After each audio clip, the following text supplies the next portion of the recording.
Week 8 is officially here, and today I got you guys covered with my top 40 wide receivers in the tier list format I give you guys every week, along with some of my favorite picks over on Underdog. But before we get into the tier list, we go through the will they play tier. And the guys that have already been ruled out for this week, if you have A.J. Brown, if you have Nico Collins, Ricky Pearsall, Calvin Ridley, they will not be playing in Week 8. And there is one other wide receiver that is a true question mark this week. We got Matthew Golden, the Green Bay Packers. He's listed with a hip injury, suffered it late in practice. We will see if he's able to play. I'll talk about him later in this video, where I would rank him amongst the wide receiver position. However, he plays on Sunday Night Football. Make sure you have a pivot if you do start Matthew Golden. I alluded to the fact that there are teams on bye this week. The Arizona Cardinals, Detroit Lions, Jacksonville Jaguars, Las Vegas Raiders, Los Angeles Rams, and Seattle Seahawks are all on Week 8 bye. So plenty of fantasy stars mixed in there. Puka Nacua, Jackson Smith and Jigba. You know, the pair of wide receivers over in Jacksonville, Brian Thomas Jr., Travis Hunter,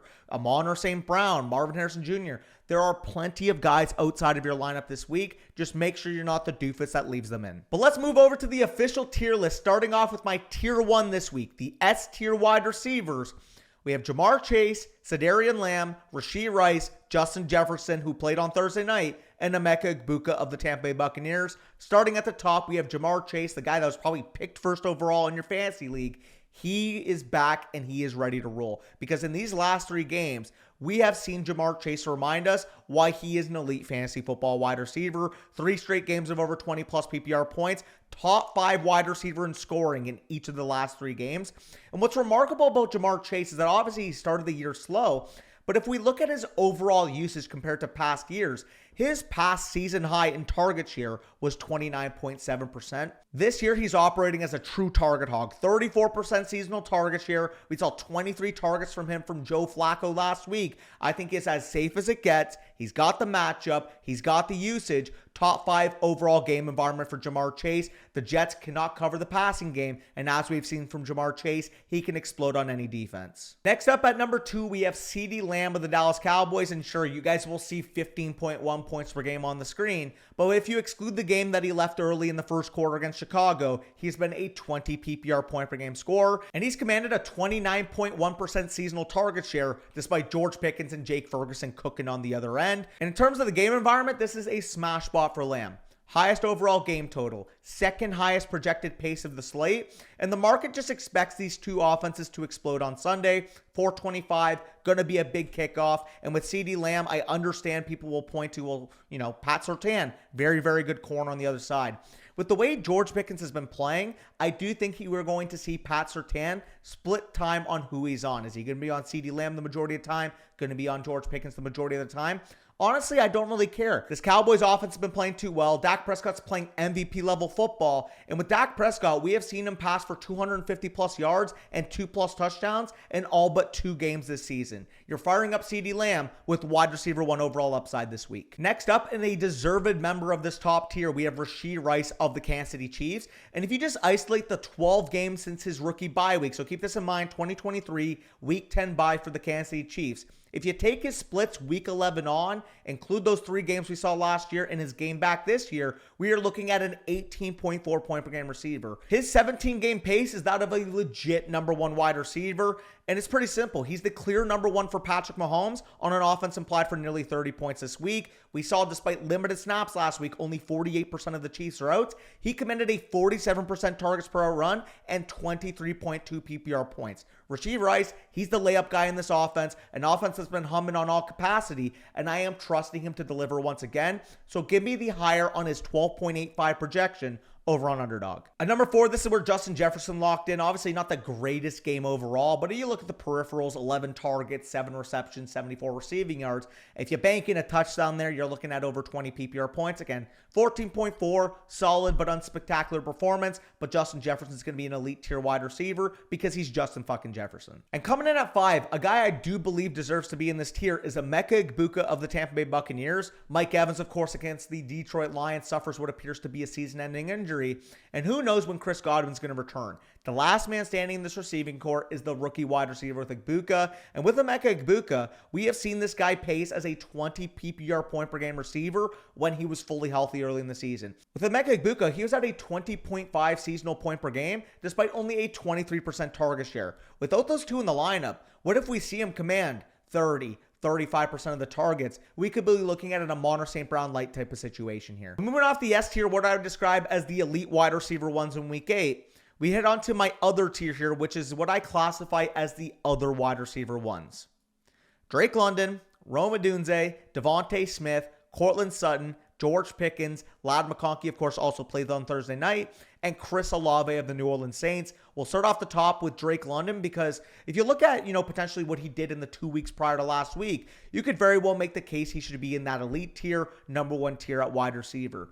But I do think it's worth noting his splits when Darnell Mooney is on or off the field. And again, maybe it's more coincidental than everything, but we do see his first-rate target share drop nearly in half when Darnell Mooney is active. Over 47% when Darnell Mooney is out, which is number 1 in the league, but only a 23.3% first-rate target share when Darnell Mooney is active and in the fold. And when you look at his overall splits this year, in the games that Darnell Mooney hasn't played, 14 targets per game, 23.4 points per game. In the splits that Darnell Mooney has played, that drops to 8.2 points per game. Again, I think it's very much coincidental. I still trust Drake London, still should profile into, a 10-plus target role, but maybe his overall top-end ceiling doesn't exist as long as Darnell Mooney's in the lineup. And the same can be echoed for Rome Odunze. Again, keep in mind here, this graphic does say Ravens minus 6.5. With the news, of course, as I'm recording, Lamar Jackson will be ruled out for this game.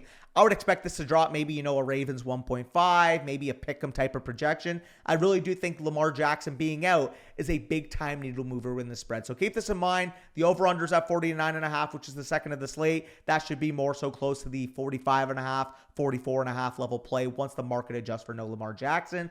But with Rome Odunze, it is pretty concerning that we have seen his first-rate target share drop off dramatically. Again, before the bye, wide receiver 13, 28.1%, versus after the bye, the wide receiver 53 at 17.1%. Again, I still believe Rome Odunze, he's still the number 1 wide receiver on this team, that ex-wide receiver, and keep in mind, he did have a touchdown that was called back 2 weeks ago against Washington. I do have to bake in the fact that maybe he's not quite the 20-point per game guy he was prior to the bye week, but I still do think with Rome Odunze, he profiles in that 15 to 17-point per game range, low-end wide receiver 1 range. It's just unfortunately for him, after the bye week, we've seen Chicago kind of lean into the run game and get more involvement for Colson Loveland and Luther Burden. So with Rome Odunze, great matchup, goes up against Baltimore, a defense that's currently 3rd worst in EPA per play against the pass and allowing the 4th most fantasy points per game to wide receivers. I think this is his bounce back spot. At wide receiver 8, we have Devontae Smith of the Philadelphia Eagles. A.J. Brown ruled out for this game, and the Eagles have been extremely pass happy since week 4. Number 2 across the league in terms of neutral pass rate, and it's simple because they cannot run the football like they did last year. The offensive line is struggling. Saquon Barkley's not ripping off those big plays. The Eagles have been forced to rely upon the passing attack, and Devontae Smith has been their guy recently. Over 25 implied points with Devontae Smith, 80 receiving yards per game in his last 3 games. And I think the Eagles make it a priority to get their number 1 receiver involved early and often. So give me the higher on his 13.5 first quarter receiving yards this week on Underdog. Coming in at wide receivers 9 and 10, we have Cortland Sutton and George Pickens. We already mentioned another wide receiver in this game with CeeDee Lamb. But I do think both these guys should be viewed as top 10 options this week. We'll start with Sutton. Outside of weeks 2 and 6, he's been absolutely money this year. 60-plus receiving yards and or a touchdown in each game. He is the true alpha number 1 wide receiver for the Broncos. 14.3 points per game on the year as a whole. But outside of those 2 outliers, he has scored 16-plus in each of his other games. Now he gets a smash matchup. Great game total. Easy matchup. The Cowboys cannot cover a nosebleed. Cortland Sutton is poised to be a wide receiver 1 in fantasy this week. On the flip side with George Pickens, I kind of mentioned it, but with the way Dak Prescott's been playing, CeeDee Lamb, sure, he's going to get his on the other side. But George Pickens has big plays, and George Pickens has touchdown upside. When we talk about Dak Prescott, 250-plus passing yards and 2-plus touchdowns, like I said, in all but 2 games, and George Pickens has been his main touchdown threat. 6 touchdowns in 7 games, and as we've seen from the Cowboys offense, they are the 2nd highest point per game unit in the league. Like I mentioned with Ladd McConkey, he did play on Thursday Night Football, and if you did start him, you're feeling great in your matchup. 10 targets, 6 receptions, 88 receiving yards, and receiving touchdown. It is very clear he is the number one wide receiver on this team moving forward, ahead of Quentin Johnson, ahead of Keenan Allen. And to be honest, maybe the number 2 is going to be Oronde Gadsden. Coming in at wide receiver 12, we have Chris Olave of the New Orleans Saints going up against the Tampa Bay Buccaneers. We already mentioned Emeka Egbuka on the other side. Chris Olave deserves his flowers as well, because when you look at the season as a whole, he's the wide receiver 11 in fantasy points per game and just had his big week in week 7. 26.8 PPR points. And that was off of a receiver that already had one of the most consistent floors in fantasy. Each game between weeks 1 and 6, he scored between 10 to 16 PPR points. And then we look at the usage, a 30% yearly target share and 38% air yard share. In a matchup against a pass funnel Bucs defense, he is a clear wide receiver 1 in my rankings this week. But moving on to B tier, this is what I'd classify as the high-end wide receiver 2s in fantasy this week. We got T. Higgins, Jordan Addison, Michael Pittman, DK Metcalf, Jalen Waddle, and Zay Flowers. Starting off the top, we have at 13 T. Higgins of the Cincinnati Bengals. It's simple. Joe Flacco, he has injected juice into the Cincinnati offense. Despite no games of over 60 receiving yards in his first 5, he's done it in back-to-back games since Joe Flacco's come over, and we have seen ample volume in this offense. 18 targets in the last 2 games for T. Higgins, and we've seen Joe Flacco attempt more passes than any other quarterback in the league. In fact, even when you look back at his time with Cleveland, this is a guy that repeatedly, game in and game out, is throwing the ball over 40 times, and likewise, it's happened in his last 2 weeks as a Cincy starter. On top of that, with Higgins, not every week is Jamar Chase going to get 23 targets. If Joe Flacco's going to keep dropping back at the rate he has been, going to keep slinging the rock again, we know Joe Flacco, not a threat to scramble, not a threat to gain significant yards on the ground. And in a 25.5 implied point Bengals offense, T. Higgins is a smash high-end wide receiver 2 this week. At 14, we had Jordan Addison kind of getting there on the back of a touchdown, 4 targets, 3 receptions, 26 receiving yards, and a receiving touchdown. Again, holistically, 11.6 PPR points. You're pretty satisfied, but at the same time, thank goodness he scored that touchdown. Otherwise, it would have been an extremely down day for Addison. But moving on to wide receiver 15, we have Michael Pittman Jr. of the Indianapolis Colts going to play the Tennessee Titans at home. Very, very good game environment for Pittman. 30.5 implied Colts points, 14-point favorites. On top of that, the 3rd highest over-under of the slate. And as we see with Indianapolis, they are the number 1 team in DVOA this year. It's really simple, man. The Colts offense has been playing some inspired football. They're scoring points at will. And Michael Pittman Jr. has the most touchdown equity of any Colts wide receiver. He's been an every week mid-wide receiver 2 and now gets a smash spot against the 7th worst defense in EPA per play against the pass. Pittman is an absolute smash play in the midst of bike-apocalypse. Wide receiver 16, we have DK Metcalf of the Pittsburgh Steelers going to play on Sunday Night Football against the Green Bay Packers. Packers 3-point favorites in this game. And in terms of what Metcalf has kind of been this year, he's been volatile week to week in terms of his weekly volume, but he has posted 10 plus PPR points in all but 1 game. And as we know, serious touchdown equity. When Pittsburgh gets inside the 10, inside the 5-yard line, that 6'4", 225-pound frame is used as a weapon. On top of that, we do have a little bit of a revenge game narrative. Aaron Rodgers, of course, legendary Packers quarterback, playing his former team, and the Sharps are hammering the over at 45.5. Very simple with Metcalf. 4 touchdowns in 6 games this year. No semblance of a wide receiver 2 on the Steelers offense. And we can bank on a 20+% target share, considering he's posted that in all but 1 game this season. A wide receiver 17, we got Jalen Waddle of the Miami Dolphins going on the road to play the Atlanta Falcons. Down week in week 7, but he had 2 straight 15+ PPR point weeks in weeks 5 and 6. And on the surface, don't get me wrong, this Falcons defense has been great this year. But with Jalen Waddle, he posted 3 straight weeks of a 20+% target share between weeks 4 and 6. And with no Darren Waller on the field, we could very well see him being funneled 30% of the targets for Miami this week. Moving on to the final wide receiver in this tier, and my wide receiver 18 this week, we have Zay Flowers of the Baltimore Ravens going up against the Chicago Bears. Stunning twist. We thought it was going to be Lamar Jackson all week. Today it's announced that he is going to be out for this game, and Snoop Huntley is expected to be the starter. With Lamar Jackson, he would have been a bona fide top 12 wide receiver, but nonetheless, in a very good spot against Chicago, he is still a top 18 option for me. Very simple, man. We look at the usage, 30% seasonal target share, 25+% in 3 straight weeks between weeks 4 and 6. Sure, the fantasy points, they've been down since week 1, but at the same time, he's a good player. He commands volume. And while the touchdown equity clearly decreases with no Lamar, Zay is still this team's clear alpha number 1 wide receiver. But moving on to my low-end wide receiver 2s tier this week, we have Deebo Samuel, Quentin Johnson, Romeo Doubs, Tetairoa McMillan, and Stephon Diggs between wide receivers 19 through 23. We'll start with Deebo Samuel. Very simple. He's going to make his return this week, and he's averaged 15.7 PPR points per game as the wide receiver 13 in fantasy. However, pretty simple. The situation is not nearly like it is when Jaden Daniels is healthy. We do have Marcus Mariota starting, and we do have Terry McLaurin making his return. On top of that, there's still risk. Deebo Samuel been dealing with that heel injury basically for the last month. I do think I have to bake in the potential that maybe it flares up in game. Regardless, though, when you combine that with the fact that Washington's only implied for 17 points, a guy that I think was a consensus top 15 wide receiver needs to be readjusted to back-end wide receiver 2 range this week. At number 20, we'll breeze through this. Quentin Johnson, what are we talking about here? Goose egg, no targets, no receptions, no receivers. I understand that the Chargers were routing the Vikings in this game, but you have to do fucking something, man. He lost snaps to Trey Harris in this game. Trey Harris is the one who scores a touchdown. It's bleak if you have Quentin Johnson. I don't know what's going on with him. At one point, we were talking about this as being the breakout of the season to start the year. But now it's very clear that he has to be viewed as a volatile wide receiver 3. His stretch since returning from injury has not been good. And this is going to be something to monitor, man. We're going to need better than 0 points in the lineup. And a guy I wish I had ranked ahead of Quentin Johnson this week, but I really do love Romeo Doubs on Sunday Night Football. It's pretty simple. He goes up against the Pittsburgh Steelers, and he has been a volume magnet for this Packers offense.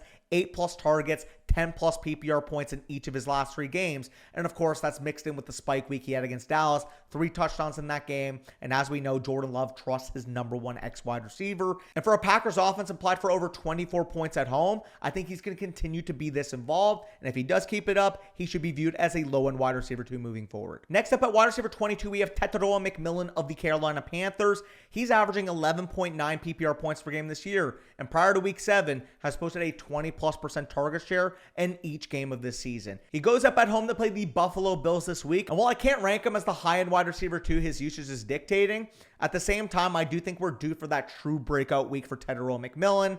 Jalen Coker, second game back from injury. We should see increased usage for him out of the slot. And Xavier Legette played very well in week 7.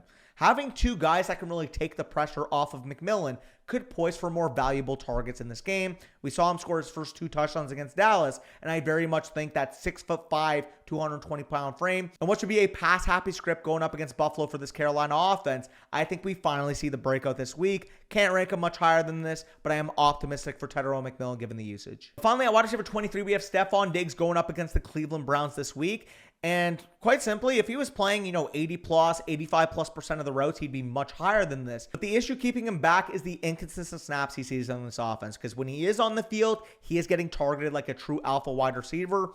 13+ PPR points in 3 of his last 4 games, and over 7 targets per game in that stretch. The Browns, they are a tough matchup on the outside, but New England is still implied for nearly 24 points this week, and Drake May is playing at an MVP level. So with Stephon Diggs, I get it. It is a very big risk. If the Patriots go up 14 points, 20 points in this game, we won't see Stephon Diggs much in the second half, but he is way too involved when he's on the field to have him on your bench. But moving on to the next tier of wide receiver we got here this week, we got the high-end wide receiver 3s. Wan'Dale Robinson, Xavier Worthy, Keenan Allen, and Darnell Mooney consist of this tier this week. We'll start off the top with Wan'Dale Robinson. He is by far the most consistent of this group. Again, tough matchup against Philadelphia, but we saw what it looked like 2 weeks ago when he played him. And in these last 2 weeks for Wan'Dale Robinson, 19 targets and 179 receiving yards, including over 20 PPR points in that aforementioned Thursday night game. And for Wan'Dale, again, it is a tough matchup, but Jackson Dart has played extremely well, and Wan'Dale is operating as the true number 1 wide receiver on this team, a 25% seasonal target share, and when you look across these last 2 weeks, 28% and 36% respectively. Next up at 25, we have got Xavier Worthy of the Kansas City Chiefs going up to play Washington on Monday night.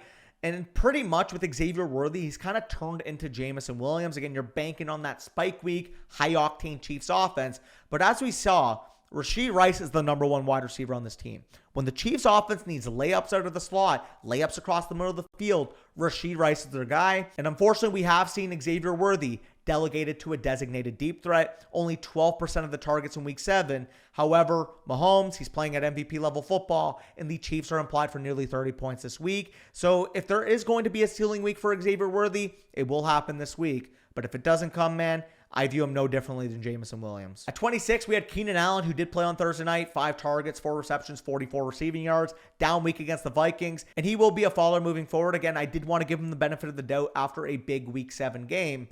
But with Keenan Allen, now you got Trey Harrison to the fold. Now you got, potentially more Lad McConkey snaps in the slot. Aronde Gadsden's coming on. There is just so much target competition in LA to the point where the guy that's getting 63% of the routes is not going to be a weekly starter in your lineup. And then finally at 27, we got Darnell Mooney of the Atlanta Falcons going to play Miami. And in this return back, 5 targets, 68 receiving yards, and now gets a cupcake that is the Miami Dolphins defense. While Drake London has operated as that, underneath layup guy in this offense, Darnell Mooney has been their big play wide receiver. As we know with Miami, they have seeded big plays this season, and Darnell Mooney has posted a 20-plus yard reception, and 2 of the 3 games he's played 50-plus% of the snaps. We saw last week, 38-yard reception, so I will take the higher on his 18.5-yard projection over an underdog. I think we see a big play from Mooney, and I think he has a 20-plus yard catch. Moving on to the low-end wide receiver 3s this week. We got Alec Pierce, Jalen Noel, Rashid Shaheed, Tez Johnson, Khalil Shakir, Terry McLaurin, and Matthew Golden of the Green Bay Packers. We'll start at the top. At 28, Alec Pierce going up against the aforementioned Titans defense, and he has been, the designated field stretcher for this Colts offense, that true X wide receiver that can take the top off of a defense. But we also have seen him contribute more in the volume game these last couple of weeks, with the Colts, as we mentioned, implied for the most points on the slate. And Pierce has crossed double-digit PPR points in 3 of his 5 games this season. And that's off the fact that he hasn't scored a single touchdown this year. And with Alec Pierce, you're getting access to 86% of the Colts routes and 45% of their seasonal air yards for an offense, like I said, implied for over 30 points. We haven't seen him score a touchdown this season, but hopefully it comes this week against the Titans defense. He's averaged 63 receiving yards per game this season, so we will be smashing the higher on his 36.5-yard projection. At 29, we got Jalen Noel of the Houston Texans. And funny enough, my big decision in the Flock League would be between Alec Pierce and Jalen Noel in my lineup. As you guys can see, I do have Pierce 1 spot higher, so that is who I'm leaning right now. But I keep going back and forth because on one hand, obviously, I mentioned with Alec Pierce, great implied offense, 30.5 implied points for the Colts. And as we know, he's been playing extremely good football these last couple of weeks. Jalen Noel is a bit more of a projection because while Nico Collins and Christian Kirk are expected out for this game after not practicing, we did see Braxton Berrios and Jaden Higgins actually play more routes than Jalen Noel, even despite Jalen Noel being the clear most productive wide receiver. If we look at Jalen Noel, inconsistent snaps are going to be the main question mark. But as we've seen, a 25+% targets per out run in each of his last 2 games. If he's getting those snaps, if he's on the field, we can trust CJ Stroud to be able to target him. But moving on to wide receivers 30 and 31 this week, we got Rashid Shaheed of the New Orleans Saints, and we got Tez Johnson of the Tampa Bay Buccaneers. I'll start off with Shaheed. 9 targets in week 7, ties for his season high. And as I mentioned with Olave, Tampa Bay is an extremely pass funnel defense. With Rashid Shaheed, he is volatile, but there is legit spike week upside in what should be a big time aerial shootout in that divisional matchup. On the flip side, Tez Johnson's kind of like the Rashid Shaheed for the Tampa Bay offense. With Tez Johnson, again, it's a little bit more murky. We do have Sterling Shepard. We do have Cam Johnson potentially getting more snaps. But we have seen Tez Johnson operate as that clear next man up for this offense with Chris Godwin and Mike Evans out of the lineup. He's got big play upside. He's played 80+% of the routes in 2 games. And I did think he had a very similar profile to Tank Dell when Tez Johnson was coming out of Oregon. So with Tez Johnson, we saw 9 targets for him against the Lions last week, and he has flashed big play upside. As we've seen from Baker, as we've seen from the Tampa Bay offense, they will not miss a beat regardless of the injuries on the outside. So I trust Tez Johnson to be able to take on the workload. At 32, we got Khalil Shakir of the Buffalo Bills. He is the primary zone beater for this Bills offense, and the Carolina Panthers are one of the heaviest zone coverage teams in the NFL. Week-to-week involvement, it is inconsistent for Shakir, but he has gotten 5+ targets in 3 straight games, and he has scored double-digit PPR points in 4 of his 6 games this year, so you can fire him up with top 36 level confidence. And a little bit more of a risky play, we got Terry McLaurin. He is making his return to the lineup, but I do think Deebo Samuel needs to be considered the number 1 wide receiver. This is a bad game environment, and we've only seen 8 PPR points per game from McLaurin this year. However, if you've held him this entire time, you were hoping for him to rebound this week. This is a talent play. There's a lot of risk here. We don't know how Terry McLaurin's going to look, but if you're going to be starting him this week, you're banking on him returning to potential 2024 level of play. And then finally, at wide receiver 34, we have Matthew Golden of the Green Bay Packers. I talked about him in the intro of this video, but he did suffer a hip injury late in the week, and he is listed questionable in this game. If it's announced that he's going to have no snap limitations, this would be a legit top 25 wide receiver in my rankings. But considering he suffered it late in the week, considering that we don't know what the status is going to be until Sunday night, if you're going to start Golden, make sure you have a pivot. Maybe you could pick up a guy like Christian Watson. Watson was declared healthy for this game. Watson is going to be playing on Sunday Night Football. If Watson is available in your league and you have Matthew Golden, pick him up just in case, because you don't want to be left with 0 in your lineup if Golden doesn't suit up. And then finally, we're going to rapid fire these last few guys. We'll go on to the flexes here. DJ Moore, Jawan Jennings, Troy Franklin, Josh Downs, Kendrick Bourne, and Xavier Legette of the Carolina Panthers. Really simple with DJ Moore. It sucks what he's been this year. Only one game with 60 plus yards, only one game with 10 plus PPR points.